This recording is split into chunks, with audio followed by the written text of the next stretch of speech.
السلام علیکم ورحمۃ اللہ وبرکاتہ۔ سنڈے کمنٹ باکس کے ایک نئے ایپیسوڈ کے ساتھ میں آپ لوگوں کا بھائی اے ایم قاسمی آپ لوگوں کی خدمت میں حاضر ہوں۔ مجھے امید ہے کہ آپ لوگ خیر و عافیت سے ہوں گے۔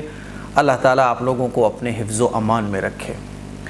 سوالوں کا سلسلہ شروع کرنے سے پہلے میں آپ لوگوں سے جو ہم سب لوگ مل کر دینی کام کرتے ہیں ان میں تعاون کی اپیل کرنا چاہتا ہوں۔ جیسا کہ آپ لوگوں کو پتہ ہے کہ اسکول، مدرسہ، مسجد اور غریبوں کے لیے ایک ہاسپٹل کا تعمیری کام جاری ہے، تو لینٹر پڑنے تک الحمدللہ کام پہنچ چکا ہے۔ اب آپ لوگوں سے گزارش ہے کہ جتنا ہو سکے اس QR کوڈ پر تعاون کیجیے، کیونکہ آپ یہ سمجھ لیں کہ جو مسجد اور مدرسے اور جتنے بھی تعمیری کام کے لیے جو اکاؤنٹ ہے وہ بالکل خالی ہو چکا ہے۔ صرف 3 لاکھ روپے باقی بچے ہیں اور لینٹر کا جو کام ہے وہ تقریباً 15 لاکھ روپے کا بیٹھ رہا ہے۔ لینٹر کا بس 15 سے 20 لاکھ کے بیچ بیٹھے گا۔ تو آپ لوگوں سے بس یہی گزارش ہے کہ بھائی دیکھیں جتنا ہو سکے 1 روپے سے لے کے آپ جتنا آپ کو اللہ نے جس حیثیت کا مالک بنایا ہے اتنا آپ تعاون کر سکتے ہیں۔ یہ QR کوڈ نظر آ رہا ہے، آپ لوگوں سے گزارش ہے کہ تعاون کیجئے تاکہ یہ کام جو ہے وہ مکمل ہو سکے، ہے نا۔ آپ اسکرین پہ جو فوٹو دیکھ رہے ہیں نا، اس طرح سے پورا ایک نقشہ ہے جو انشاءاللہ بن کر تیار ہوگا، اور میری خواہش یہ ہے کہ ہم لوگ اس دنیا سے جانے سے پہلے ایک ایسا کام کر کے جائیں کہ ہمیں دعائیں ملیں، لوگ ہمیں ایصال ثواب کریں، اور لوگ یہاں آ کر علم حاصل کریں، نمازیں پڑھیں، ہے نا، غریبوں کا علاج ہو، تو اللہ تعالی ہمیں اجر اور ثواب عطا فرمائے۔ اسی لیے جتنا ہو سکے آپ لوگوں سے گزارش ہے تعاون کیجیے گا۔ سوالوں کا سلسلہ شروع کرنے سے پہلے میں آپ لوگوں کو بتا دینا چاہتا ہوں کہ اسلامی نیا سال 1446 ہجری شروع ہو چکا ہے۔ آج انشاءاللہ شروع ہو جائے گا، آج ہے نا۔ تو نئے سال کی آپ لوگوں کو بہت بہت مبارکباد۔ نیا سال ہم لوگوں کا جو کیلنڈر ہے نا وہ ہجری سے چلتا ہے نا۔ ہم لوگ چاند کے حساب سے اپنی ڈیٹ یاد رکھتے ہیں، لیکن چونکہ پوری دنیا کے اندر جو انگریزی سال ہے وہ زیادہ مشہور ہے، تو ہم مسلمانوں کو اپنا ہجری بالکل بھی یاد نہیں ہے۔ تو یہ ایسا نہیں ہونا چاہیے، ہمیں پتہ ہونا چاہیے کہ ہمارا کون سا اسلامی سال چل رہا ہے اور ہجری کس کو کہتے ہیں۔ تو محرم یہ پہلا مہینہ ہے، اور ہجری جو کہا جاتا ہے وہ کہا جاتا ہے رسول اللہ صلی اللہ علیہ وسلم نے جب مکے سے مدینہ کی طرف ہجرت فرمائی، تو حضور نے جب ہجرت فرمائی تھی تو وہاں سے ہماری اسلامی کیلنڈر کی شروعات ہوئی۔ تو ہم یہ جو کہتے ہیں نا 1446 ہجری، اس کا مطلب یہ 1446 ہجری 1446 سال پہلے حضور علیہ الصلوۃ والسلام نے مکے سے مدینہ کی طرف ہجرت فرمائی تھی۔ تو نیا سال شروع ہو چکا ہے۔ اس موقع پر ہم اللہ سے دعا کریں کہ اللہ تعالیٰ ہمارے نئے سال کو بہترین بنائے، مغفرت والا سال بنائے، کامیابی والا سال بنائے۔ اللہ سے دعا کرنا چاہیے، ٹھیک ہے۔ چلیے سوالوں کا سلسلہ شروع کرتے ہیں۔ محمد شعیب پوچھتے ہیں، مفتی صاحب اس نئے اور مبارک محرم کے مہینے میں کون کون سے نیک عمل کریں اور کیا پڑھیں اور کیسے عبادت کریں؟ جیسے ہی محرم کا مہینہ شروع ہوتا ہے تو آپ دیکھیں گے کہ طرح طرح سے لوگ وظیفے، عمل، ہے نا، عجیب و غریب چیزیں بتانا شروع کر دیتے ہیں۔ محرم کا مہینہ ایک برکت والا مہینہ ہے، فضیلت والا مہینہ ہے نا، اور اس میں بہت جو بڑی قربانی اسلامی تاریخ کی ہے نا، حضرت حسین رضی اللہ تعالیٰ عنہ نے اپنے ساتھیوں کے ساتھ جو دی ہے نا، وہ بہت زبردست قربانی ہے۔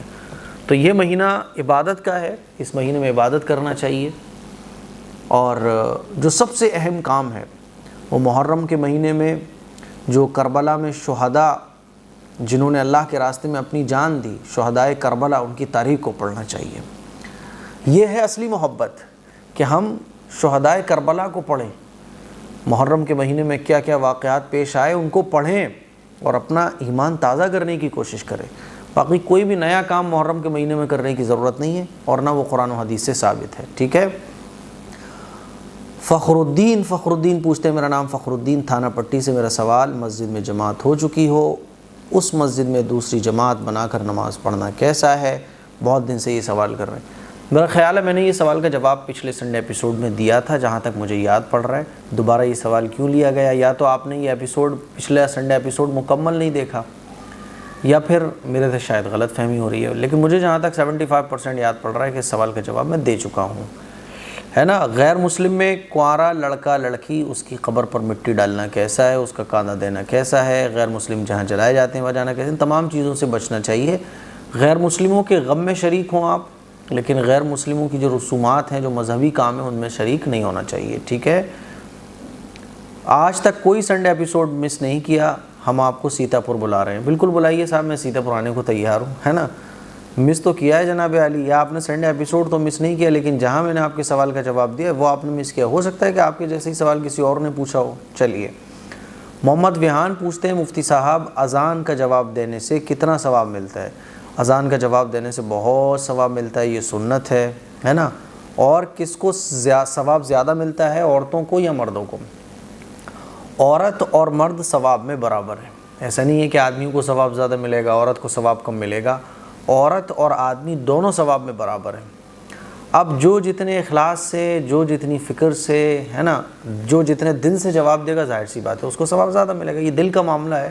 ہم کسی کو ایسے ایگزیکٹ بالکل کنفرم کر کے نہیں بول سکتے کہ بھائی اس کو ثواب زیادہ ملا ہے, یہ دل کا معاملہ ہے. لیکن عورت اور مرد ثواب میں برابر ہیں. اور اذان کا جواب دیتے ہوئے کام کر سکتے ہیں کہ نہیں, یہ بھی شاید میں نے پچھلے سنڈے ایپیسوڈ میں جواب دیا تھا کہ اذان کا جواب دیتے ہوئے ہم کوئی بھی کام کر سکتے ہیں, اور میں نے اس پر ڈیٹیل سے سمجھایا تھا آپ لوگوں کو. شارٹ میں پھر سمجھا دیتا ہوں. زبان سے جو کام ہوتے ہیں, کیونکہ اذان کا جواب زبان سے ہی دیا جاتا ہے, اذان کا جواب دینا یہ سنت ہے. تو جب اذان ہو تو کوئی بھی ایک اذان کا جواب ہمیں دینا چاہیے. تو اذان کا جواب دینا یہ زبان کا کام ہے. آپ ڈرائیونگ کر رہے ہیں تو اس میں آپ کے ہاتھ استعمال ہوتے ہیں, پیر استعمال ہوتے ہیں. آپ کمپیوٹر چلا رہے ہیں تو آپ کا مائنڈ استعمال ہوتا ہے. تو اذان کا جواب دینا یہ کانوں سے سنا جاتا ہے اذان کو, پھر زبان سے جواب دیا جاتا ہے. تو اس میں دو چیزیں استعمال ہوتی ہیں, ایک زبان اور ایک کان. تو کان اور زبان کا کام ہے. باقی آپ ہاتھ سے کوئی کام کر رہے ہیں, پیر سے کوئی کام کر رہے ہیں, وہ کام کر سکتے ہیں. ٹھیک ہے, اس میں کوئی حرج کی بات نہیں. کوئی اذان کا جواب دیتے ٹائم جب ہم رکتے ہیں تو اس ٹائم کوئی ضروری بات ہو تو بتا سکتے ہیں. بہت ضروری بات ہے تو اذان ہو رہی ہے تو جیسے ہی مؤذن صاحب خاموش ہوئے آپ نے جواب دیا, جلدی سے بتا دیں آپ, ہے نا. باقی کوئی ایسا کام ہے جو بعد میں بھی ہو سکتا ہے تو اذان کا جواب پہلے دے دو, بعد میں بات کر لو. ٹھیک ہے. چلیے. محمد ویہان پوچھتے ہیں, مفتی صاحب, اچھا انہی کا سوال ہے یہ, اذان میں جب مؤذن حی علی الصلاۃ حی علی الفلاح کہتے ہیں تو اس کے جواب میں لا حول ولا قوۃ الا باللہ کیوں کہا جاتا ہے؟ دیکھو, جب مؤذن نے کہا حی علی الصلاۃ, آؤ نماز کی طرف, ہے نا, تو آپ اس کے جواب میں یہ بھی کہہ سکتے ہو حی علی الصلاۃ, یہ بھی کہہ سکتے ہو آپ. اور اپنے دل کو مخاطب کر کے آپ کہو گے حی علی الصلاۃ, یعنی آپ اپنے دل سے کہو بھائی نماز کی طرف چلو. آپ اپنی خواہشات سے کہو کہ نہیں ہم نماز پڑھنی ہے. اور آپ حی علی الصلاۃ حی علی الفلاح کے جواب میں لا حول ولا قوۃ الا باللہ بھی کہہ سکتے ہیں. یہ کیوں کہتے ہیں؟ کیونکہ جب مؤذن نے کہا حی علی الصلاۃ, آؤ نماز کی طرف, تو ہم کہہ رہے ہیں لا حول ولا قوۃ الا باللہ. اس کا مطلب یہ کہ میں جو نماز پڑھنے جا رہا ہوں, میں جو اللہ کو راضی کرنے والے کام کر رہا ہوں, یہ میری اپنی کوئی طاقت نہیں ہے. اللہ کی توفیق, اللہ کی ہدایت اور اللہ کی طاقت کے بغیر یہ پاسبل ہی نہیں تھا. تو جب ہم یہ کہتے ہیں نا لا حول ولا قوۃ الا باللہ, تو ہم اللہ کی قدرت کا اقرار کر رہے ہوتے ہیں اور یہ کہہ رہے ہوتے ہیں کہ کوئی حرکت اور کوئی قوت اللہ کے بغیر نہیں ہے. یہ جو میرا ہاتھ چل رہا ہے, یہ جو میں سجدے کر رہا ہوں, یہ جو میں رکوع کر رہا ہوں, یہ اللہ ہی کی تو توفیق ہے, اللہ کی رضا ہی تو ہے, اللہ کا دی ہوئی پاور ہے, تبھی تو میں سجدے کر رہا ہوں. تو اس میں اللہ کی قدرت کو ہم بیان کر رہے ہوتے ہیں کہ اللہ تو مجھے توفیق دے, اللہ تو مجھے طاقت دے تاکہ میں مسجد پہنچ سکوں, نماز پڑھ سکوں. ٹھیک ہے. عام طور پہ کیا سمجھا جاتا ہے کہ لا حول ولا قوۃ الا باللہ یہ کوئی خراب جملہ ہے, ایسا نہیں ہے. ٹھیک ہے. چلیے. ذیشان خان کہتے ہیں, مفتی صاحب اللہ پاک ہم سب کو خیریت سے رکھے, میرے کچھ چھوٹے چھوٹے سوال ہیں, پلیز جواب ضرور دیجیے گا. میں نے سنا ہے کہ فرض نماز چھوڑنا کبیرہ گناہ ہے, لیکن فرض نماز پڑھنے سے صغیرہ گناہ ہی معاف ہوتے ہیں, ایسے کیوں؟ دیکھو, فرض جو نماز ہے نا, یہ ایک عبادت ہے اور ایک ایسی عبادت ہے جو ہم پر فرض ہے, یعنی ہمارے اوپر اللہ کا حق ہے. تو ہم جب حق ادا کرتے ہیں تو اس پہ اللہ کچھ نہ دیتا, یعنی اللہ کچھ نہ دیتا تو بھی ہمیں سوال کرنے کا حق نہیں تھا, کیونکہ بھئی یہ تمہارے اوپر حق ہے. مان لیجیے کسی کے پیسے اگر ہمارے اوپر ہوں تو اس کے پیسے ہم اس کو لوٹا رہے ہیں, تو کوئی کمال کا کام کیا ہے ہم نے؟ کچھ نہیں کیا بھیا, اسی کا تو حق ہے ہی ہے. بلکہ شکر گزار ہونا چاہیے ہمیں کہ بھئی اس نے وقت پہ ہمیں قرضہ دیا تھا. تو ایسے ہی اللہ نے ہمیں یہ سانسیں دی ہیں، اللہ نے ہمیں یہ زندگی دی ہے، اتنی خوبصورت آنکھیں دی ہیں، سب کچھ اللہ کا دیا ہوا ہے، تو اللہ نے اس کے بدلے ہمارے اوپر ایک فرض چیز کی، نماز، اور اس سے بھی اللہ کا کوئی فائدہ نہیں، ہمارا ہی فائدہ ہے۔ تو نماز ایک فرض عبادت ہے، اس کو ہر حال میں پڑھنا ہی پڑھنا ہے، تو اس کو چھوڑنے سے گناہ بھی ملتا ہے کیونکہ حرام کام ہے۔ ہاں، اس کو پڑھنے سے صغیرہ گناہ معاف ہوتے ہیں، نماز کے بعد دعا مانگی جائے اور نماز اس ارادے سے پڑھی جائے کہ اللہ میرے تمام گناہوں کو معاف فرما دے، صغیرہ ہوں کبیرہ ہوں، دعا مانگی جائے نماز کے بعد، تو اللہ تعالیٰ صغیرہ اور کبیرہ سارے گناہوں کو معاف فرما دیتا ہے نا۔ اور اگر آدمی کا مان لیجئے نماز کے بعد اس نے دعا بھی نہیں مانگی، کبیرہ گناہوں سے توبہ بھی نہیں کی، تو بھی جو چھوٹے چھوٹے گناہ ہوتے ہیں جو ہمارے مائنڈ میں بھی نہیں ہوتے، نماز سے وہ بھی معاف ہو جاتے ہیں، ٹھیک ہے۔ صغیرہ ہی گناہ معاف ہوتے ہیں، ایسا کیوں؟ وہ اسی وجہ سے میں نے آپ کو بتایا، کیونکہ کبیرہ گناہ بغیر توبہ کے معاف نہیں ہوتا۔ نماز آپ جو پڑھ رہے ہو یہ اللہ کا حق ہے آپ کے اوپر، آپ نے کچھ ایکسٹرا کام نہیں کیا، یہ تو آپ کو کرنا ہی تھا، تو آپ نے کچھ ایکسٹرا کر کے کوئی کمال کا کام نہیں کیا، بلکہ یہ تو حق ہے نا آپ کے اوپر۔ اس کے بعد آپ دعا مانگو اللہ سے، تو نماز کے بعد جو دعا مانگی جائے وہ قبول ہوتی ہے، تو نماز کے بعد آپ نے دعا مانگی اللہ میرے کبیرہ گناہوں کو بھی معاف فرما دے، تو ہو جاتے ہیں کبیرہ گناہ بھی، ٹھیک ہے۔ چلیے دوسرا سوال، مسجد کی صاف صفائی کرنے کی فضیلت کیا ہے اور مسجد کے حقوق کیسے ادا کریں؟ دیکھو، مسجد کی صاف صفائی کرنے کی بہت زیادہ فضیلت ہے۔ ایک خاتون مسجد میں آ کے صفائی ستھرائی کیا کرتی تھیں، ان کا انتقال ہو گیا، ان کے گھر والوں نے ان کو کفن دفن کروا دیا۔ حضور کو بعد میں پتہ چلا کہ وہ خاتون کہاں ہیں، تو بتایا کسی نے کہ وہ تو انتقال ہو گیا ان کا، تو حضور ان کی قبر پر گئے اور مغفرت کی دعا کی۔ تو اس سے پتہ چلتا ہے کہ مسجد کی صفائی ستھرائی کرنا یہ کتنا فضیلت کا کام ہے۔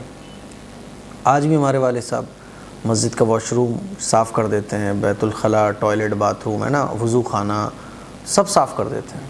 ابھی تک ہماری مسجد میں کوئی صفائی والا نہیں لگا ہوا ہے۔ اب جا کے کہیں ایک صفائی والے سے بات کی کہ بھیا کر دیا کرو، کیونکہ کیا ہوتا ہے نا، کبھی ہم باہر ہیں تو مسجد کی صفائی ستھرائی کرنا چاہیے۔ ہوتا کیا ہے نا کہ مسجد میں جو نماز پڑھنے والے آتے ہیں وہ سوچتے ہیں یہ تو مؤذن صاحب کی ذمہ داری ہے، یہ تو فلاں کی ذمہ داری ہے۔ ہر ایک شخص مسجد کو اللہ کا گھر سمجھے۔ جب ہمارے دل میں اللہ کے گھر کی عظمت ہوگی اور اللہ کے گھر کا احترام ہوگا تو ہر بندہ فکر سے صفائی کرے گا، سمجھ رہے ہو؟ اس کے حق کیسے ادا کریں؟ مسجد کو صاف ستھرا رکھو، مسجد میں گندگی مت کرو۔ گٹکا کھا کے آپ آ رہے ہو باہر سے اور مسجد کے وضو خانے پہ پی کر رہے ہو، مسجد کو گندا کر رہے ہو۔ ٹوائلٹ آپ نے مسجد کی یوز کی، آپ نے پانی نہیں بہایا، ہے نا، گندگی کر رہے ہو، سوچ رہے ہو یار مؤذن صاحب صاف کر دیں گے، تو یہ مسجد کے حق ادا نہیں کر رہے آپ۔ مسجد کو صاف ستھرا رکھو، ہے نا۔ آپ نے ناک وغیرہ نکالی ہے، بلگم تھوکا ہے، گٹکا تھوکا ہے، اس کو پانی سے بہاؤ۔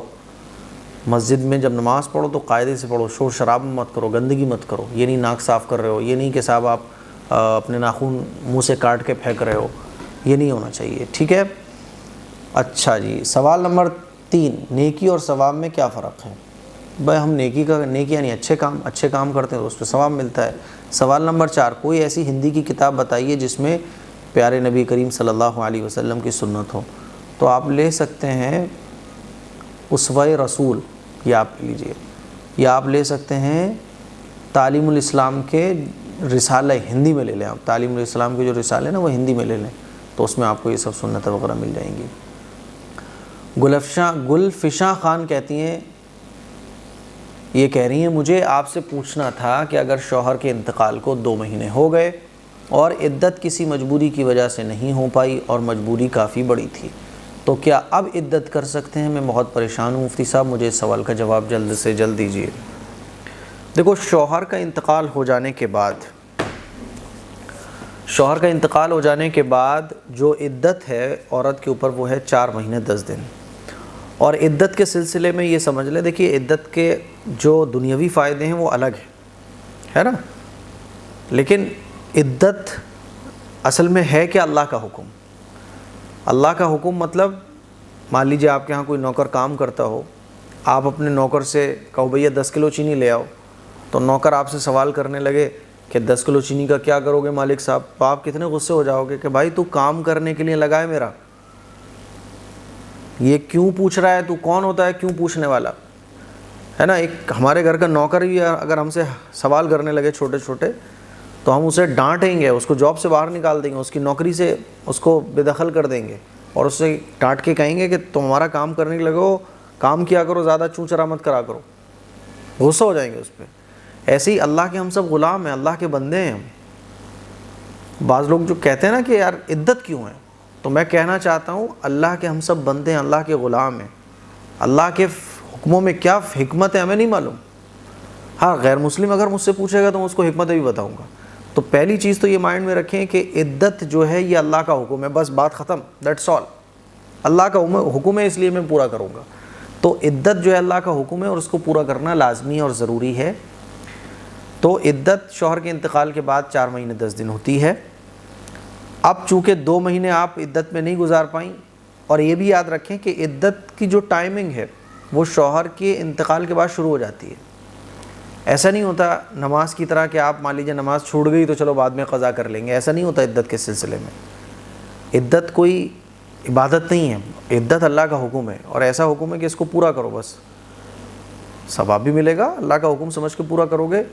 لیکن اس کی قضا نہیں ہے بعد میں کہ مان لیجیے 4 مہینے شروع میں آپ 2-3 مہینے عدت نہیں کر پائیں یا اس سال نہیں کر پائیں، چلو اگلی سال عدت کر لیں گے. اب ایسا نہیں ہے، جیسے ہی شوہر کا انتقال ہوا اب عدت کی ٹائمنگ شروع ہو گئی، تو 2 مہینے آپ عدت میں نہیں بیٹھ پائیں گے، تو 2 مہینے تو آپ کے گزر گئے. اب باقی کے 2 مہینے 10 دن بچے ہیں، تو آپ عدت میں بیٹھیے. اور عدت میں بیٹھنے کا مطلب کیا ہوتا ہے، میں نے ڈیٹیل سے ایک کلپ بنائی ہے عدت میں بیٹھنے کا طریقہ اے.ایم. قاسمی. جیسے ہماری نارمل لائف ہوتی ہے ویسے ہی ہم نارمل لائف اپنی جئیں گے، بس سجنا سورنا، نئے کپڑے پہننا، گھر سے باہر بلا ضرورت کے نکلنا، اب یہ درست نہیں ہے. اب یہ سب کام نہیں کر سکتے ہم، ٹھیک ہے. تو اب باقی کے جو 2 مہینے 10 دن بچے ہیں آپ گھر میں بیٹھیے عدت کی نیت سے، یعنی گھر میں ہی رہیے آپ. اور کوئی بھی کام جو عدت میں کرنا منع ہے، جیسے کہ گھر سے باہر نکلنا، سجنا سورنا، پروگرام اٹینڈ کرنا، وہ کام مت کیجیے آپ. اب آپ عدت میں رہیے، ہے نا. اور 2 مہینے جو آپ عدت میں نہیں رہ پائیں اللہ سے توبہ استغفار کیجیے. باقی عدت کی کوئی قضا وغیرہ نہیں ہے، ٹھیک ہے. چلیے یوزر پوچھتے ہیں مفتی صاحب میں یہ جاننا چاہتی ہوں کہ شیئر مارکیٹ میں انویسٹ کرنا چاہیے یا نہیں، پلیز پوری بات خلاصے کے ساتھ بتائیے. شیئر مارکیٹ میں انویسٹ بالکل کر سکتے ہیں. ہم جو ہے نا غلط راستوں سے بچ کر صحیح راستے کو چوز کریں، اور وہ ہے شیئر مارکیٹ میں ہم انویسٹ کریں. کوئی بھی ایسی کمپنی جو کہ جائز چیزوں کا کاروبار کرتی ہے، جیسے کہ بسکٹ کی کوئی کمپنی ہے، ایلومینیم کی کمپنی ہے نا، اسی طرح سے مان لیجیے بائک اور کار بنانے والی کمپنیز ہیں، تو اور ایسی کمپنیز جن پر کوئی قرضہ بھی نہیں ہے، قرضہ ہے بھی تو بہت معمولی ہے، تو ایسی کمپنیوں میں انویسٹ کر کے کاروبار کر سکتے ہیں، کما سکتے ہیں، ٹھیک ہے.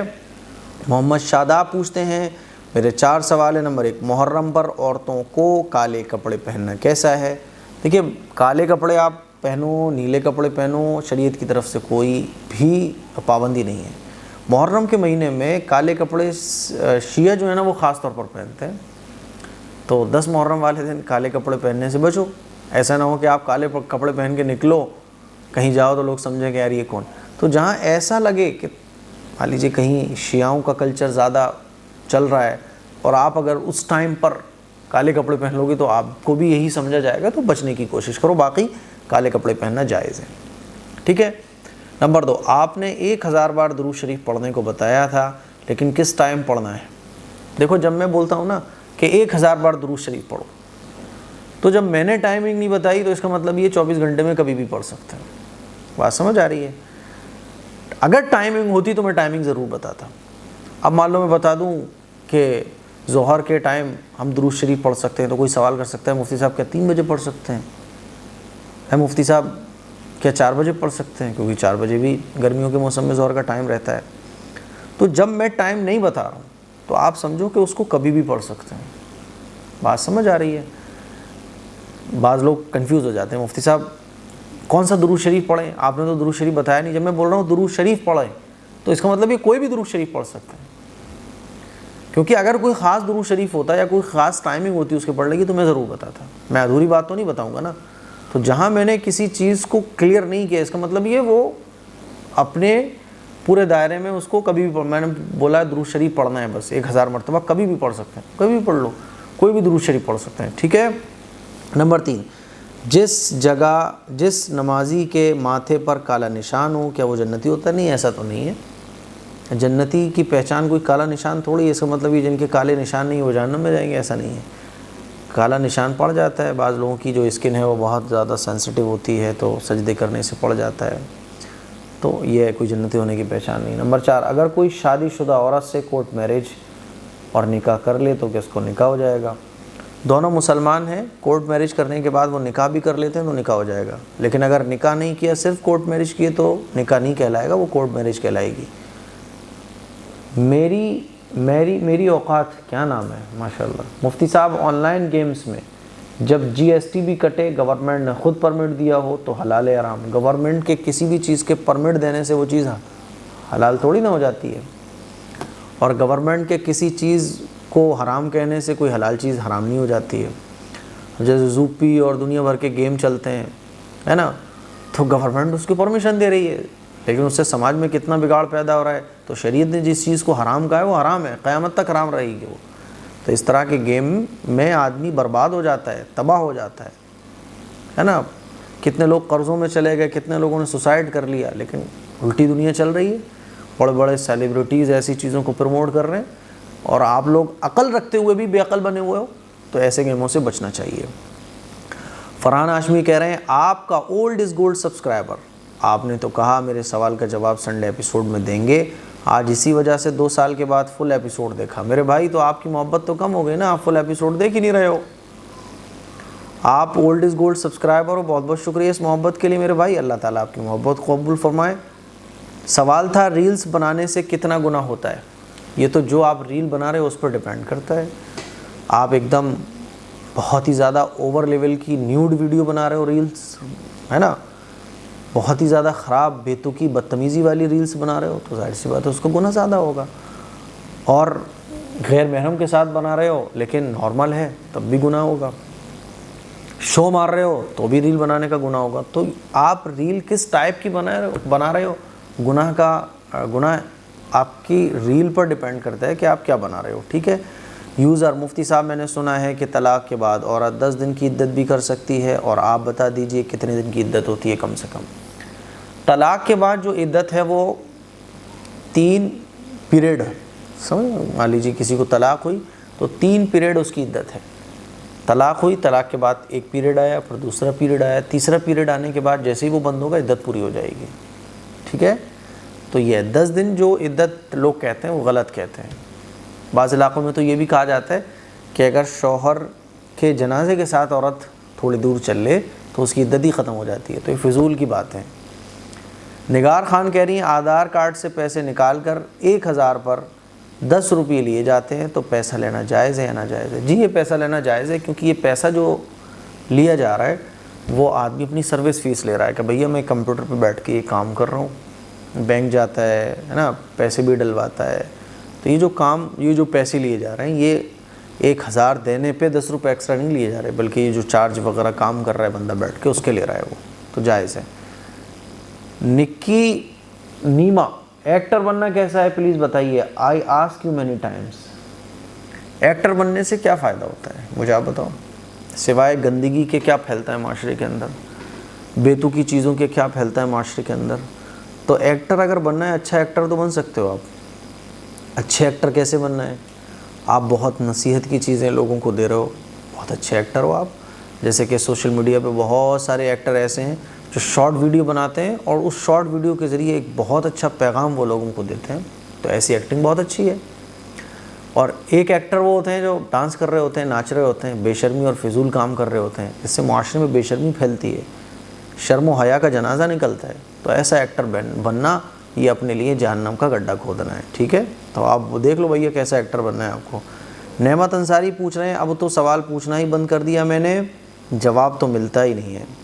اتنا ناراض نہ ہو میرے بھائی، اتنی ناراض نہ ہو، جو بھی ہیں آپ خاتون ہیں کون ہیں، ناراض نہ ہو، کامنٹ کیجئے، انشاءاللہ آپ کا سوال کا جواب ضرور دیا جائے گا، ٹھیک ہے۔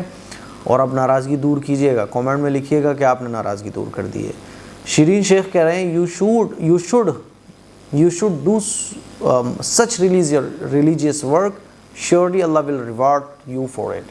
جزاکم اللہ احسن الجزاء، اللہ تعالیٰ آپ کو بھی، آپ کی اس محبت کو اور آپ کی ان دعاؤں کو قبول فرمائے۔ بہت اچھا لگا آپ کا کامنٹ پڑھ کے۔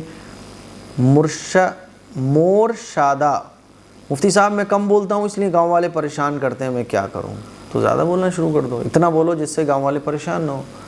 میں کم بولتا ہوں اس لیے گاؤں والے پریشان کرتے ہیں، اگر گاؤں والے یہ چاہتے ہیں کہ آپ زیادہ بولا کرو تو تھوڑا سا بولنے کی اسپیڈ بڑھا دو، بولنے کا لیول بڑھا دو۔ اور آپ کم بولتے ہو یعنی آپ جواب نہیں دے پاتے، اور آپ خاموش رہ جاتے ہو، برداشت کر لیتے ہو، آپ نہیں چاہتے کہ کوئی ناراض ہو، تو آپ کے صبر پر اور آپ کے کم بولنے پر لوگ آپ کو کمزور سمجھتے ہیں اور آپ کو پریشان کرتے ہیں، ستاتے ہیں. تو پھر آپ کو تھوڑا سا زیادہ بولنا چاہیے، پھر آپ کو تھوڑی سی بدتمیزی کرنا چاہیے، آپ کو تھوڑا سا سخت لہجہ اپنا کر جواب دینا چاہیے. کیونکہ دو طرح کے لوگ ہوتے ہیں. ایک وہ ہوتے ہیں جو پیار سے، آپ کی نرمی سے، آپ کے نظر انداز کرنے سے ان کے دل کا جو جلن ہے، حسد ہے یا جو دشمنی ہے وہ ختم ہو جاتی ہے، وہ آپ کے دوست بن جاتے ہیں. اور ایک وہ لوگ ہوتے ہیں جو نرمی سے، نظر انداز کرنے سے وہ آپ کو کمزور سمجھتے ہیں، وہ آپ کو اور ستانا شروع کر دیتے ہیں. پھر ان کے لیے تو آپ کو سخت بننا پڑے گا، ڈنڈا لے کے کھڑے ہو جاؤ ایسی کی تیسی، تب پھر ایسے لوگ ٹھیک ہوں گے. تو بھیا اگر ایسا معاملہ ہے تو دیکھ لو آپ کون سی کیٹیگری کے لوگ ہیں جو آپ کو پریشان کر رہے ہیں. تو یہ آج کے ہمارے سنڈے ایپیسوڈ کے سوالات تھے. مجھے امید ہے کہ آپ لوگوں کو پسند آئے ہوں گے. اس ایپیسوڈ کو آپ فیملی کے ساتھ، سب کے ساتھ دیکھیے. دعاؤں کی گزارش ہے، اس کے لیے کچھ شیئر کریں. السلام علیکم ورحمۃ اللہ وبرکاتہ.